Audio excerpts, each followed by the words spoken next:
dengar ini bahasa Yunani, tetapi kita lihat di situ ada 4 kata perintah. Ini baru namanya amanat agung. Di situ ada 4 kata perintah yang diberikan Yesus kepada murid-muridnya. Yang pertama adalah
dilontari dengan batu, mereka dianiaya, bahkan hampir mati.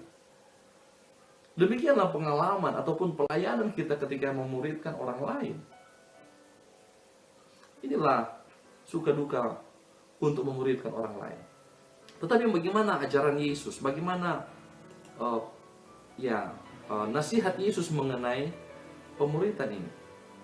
Nah, di dalam Matius 13 ayat 52, di situ ada satu pernyataan Yesus mengenai kerajaan surga dan menjadi murid. Matius 13 ayat 52. Maka berkatalah Yesus kepada mereka, karena itu setiap ahli Taurat yang menerima pelajaran dari hal kerajaan surga itu, seumpama tuan rumah yang mengeluarkan harta yang baru dan yang lama dari perbendaharaannya. Nah, ini ada hal yang menarik di sini. Di sini dikatakan ahli Taurat yang menerima pelajaran. Ini kata menerima pelajaran ini diambil dari kata mateteo. Jadi mungkin terjemahan yang lebih mendekati bahasa asli dari ayat ini adalah ini, karena itu setiap ahli Taurat yang menjadi murid kerajaan sorga. Menjadi murid kerajaan sorga, di sini dikatakan, diterjemahkan bahasa Indonesia, menerima pelajaran. Oke, murid memang menerima pelajaran. Tetapi artinya adalah setiap ahli Taurat yang menjadi murid kerajaan sorga. Kita tahu kerajaan sorga itu adalah Yesus. Dan kita tahu juga bahwa tidak banyak ahli Taurat ataupun orang Farisi yang menjadi murid Yesus. Nah, kalau ini menariknya, kalau kita baca di dalam ayat sebelumnya, dari Matius pasal 13, itu adalah mengenai kerajaan surga. Kerajaan surga itu diumpamakan seperti pukat yang dilabuhkan di laut. Kerajaan surga itu bagaikan mutiara yang berharga.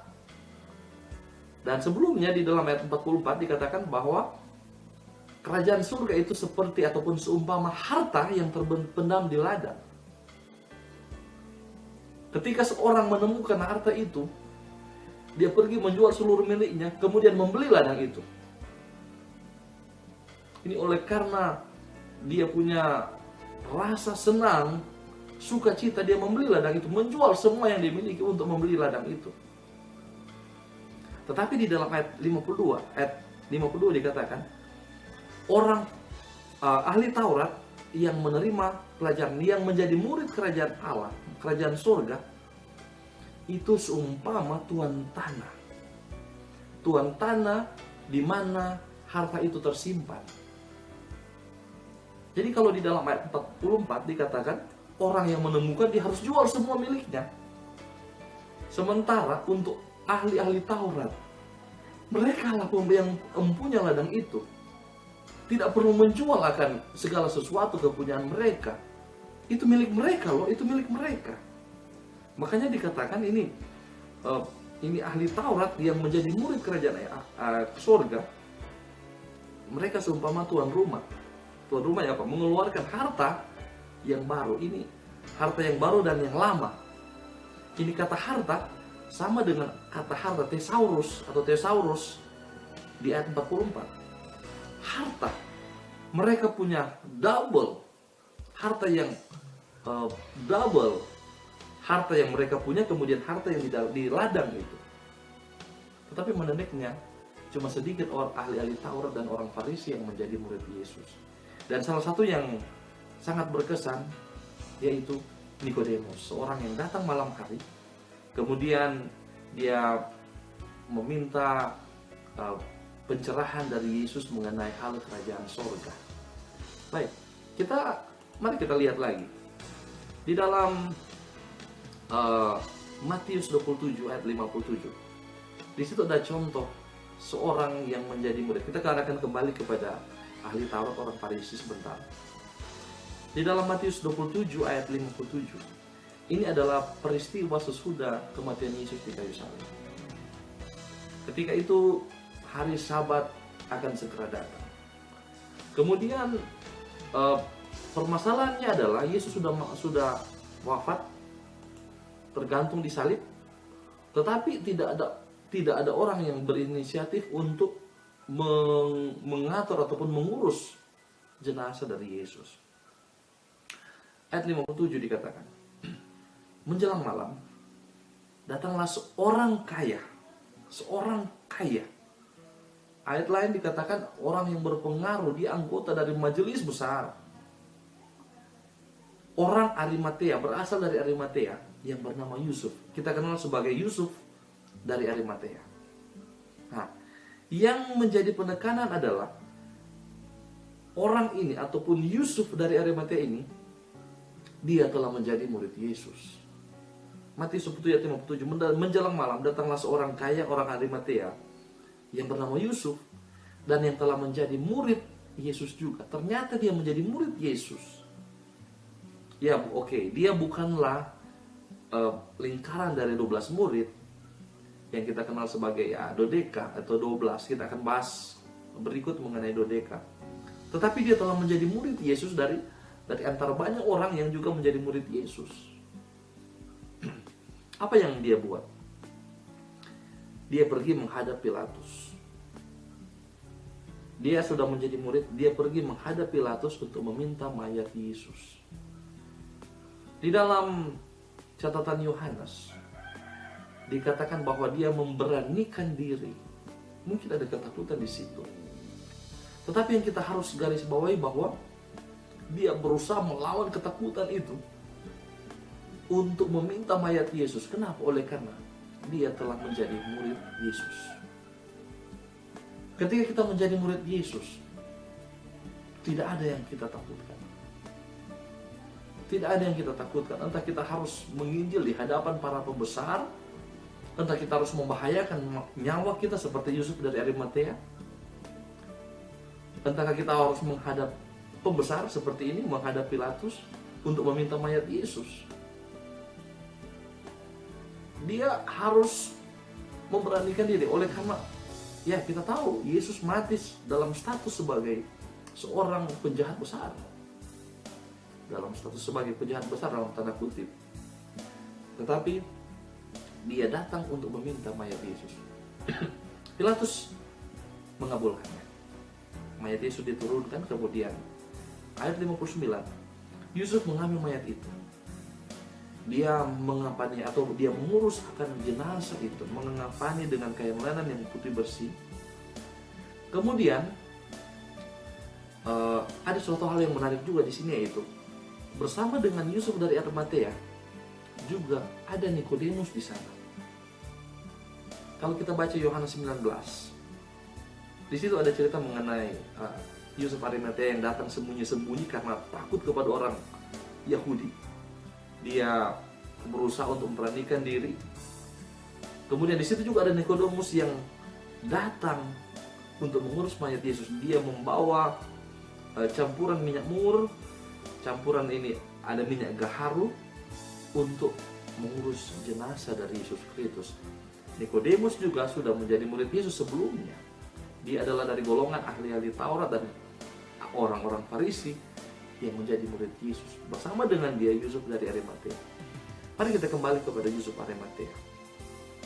Ketika dia mengambil mayat Yesus, dia mengurus mayat Yesus bersama dengan Nikodemus, ayat 60, ini yang menarik. Lalu membaringkannya, ini Yusuf Arimatea, dia membaringkan jenazah Yesus di dalam kuburnya yang baru. Di dalam kuburnya yang baru, yang digalinya di dalam bukit batu. Dan sesudah itu menggulingkan sebuah batu besar ke pintu kubur itu. Pergilah ia. Saudara, ini kubur ini mungkin kita gampang sekali. Oh iya, kubur ya gampang ya. Tapi ketika kita mempelajari kubur ini di perspektif atau sudut pandang orang-orang Yahudi di zaman Yesus, kubur ini bukan sesuatu hal yang biasa. Ketika seorang meninggal, maka jenazahnya akan disimpan di dalam kuburan batu, yang dalam tanda kutip itu tidaklah murah. Dan orang itu akan dibiarkan membusuk, jenazah itu akan dibiarkan membusuk sampai tersisa tulang belulang. Ketika tinggal tulang belulang, maka tulang belulang itu akan dikumpulkan dalam sebuah peti batu, dan peti batu ini dinamakan oswari. Kemudian peti batu ini akan dikumpulkan dengan tulang-tulang yang lain, tulang-tulang dari orang tua ataupun kakek nenek sebelumnya. Makanya disinilah kata dikumpulkan bersama nenek moyang, dikumpulkan bersama leluhurnya. Kenapa? Bukan berarti orang yang sudah mati berkumpul dengan leluhur, bukan. Tetapi tulang-tulang orang yang sudah mati itu dikumpulkan di dalam kubur, di dalam usuari dan berjejer. Itulah ya Ishak, Yakub, mereka dikumpulkan bersama dengan leluhur. Oke, kita kembali kepada Yusuf Arimatea. Ketika dia memberikan kuburnya untuk Yesus, ingat ini adalah kubur yang baru, dan ini adalah kubur keluarga besar, dan ini juga tidak murah. Ketika dia memberikan kuburnya kepada Yesus, pertanyaan, ketika dia meninggal ataupun keluarganya meninggal, akan dikubur di mana? Ini hal yang luar biasa. Ketika dia boleh memberikan kuburnya kepada Yesus, artinya dia menyerahkan kehidupan, bahkan kematiannya kepada Yesus. Dia tidak takut lagi, ketika saya mati bagaimana, saya mungkin akan dilempar atau apa. Tetapi dia memberikan kuburnya, dia memberikan kehidupan, dia memberikan kematiannya kepada Yesus Kristus. Artinya seorang yang telah menjadi murid Yesus tidak akan takut terhadap kematian, tidak akan memperdulikan, tidak akan memikirkan mengenai apa yang akan terjadi sesudah kematian. Tetapi dia akan memberikan jiwa raganya hanya kepada Yesus. Dan lewat contoh dari ini, kedua orang ini, tiga, Yusuf Arimatea, Nikodemus, salah seorang dari ahli Taurat, dan juga contoh teladan dari Rasul Paulus, maka kita dapati bahwa pemuridan ini adalah sesuatu hal yang sangat penting. Kita bukan seperti ini, kita ada di tempat ini, tetapi marilah kita ikuti teladan Yesus Kristus. Kita bergaul bersama dengan Dia, kita berjalan bersama dengan Dia, maka kita akan menjadi murid-murid Yesus yang setia. Kiranya kita boleh menjadi murid-murid Yesus. Kiranya kita boleh memuridkan orang lain untuk datang kepada Yesus. Dan ketika Yesus datang, kita boleh diangkat bersama di dalam kerajaan surga. Tuhan kiranya memberkati kita semua. Shalom.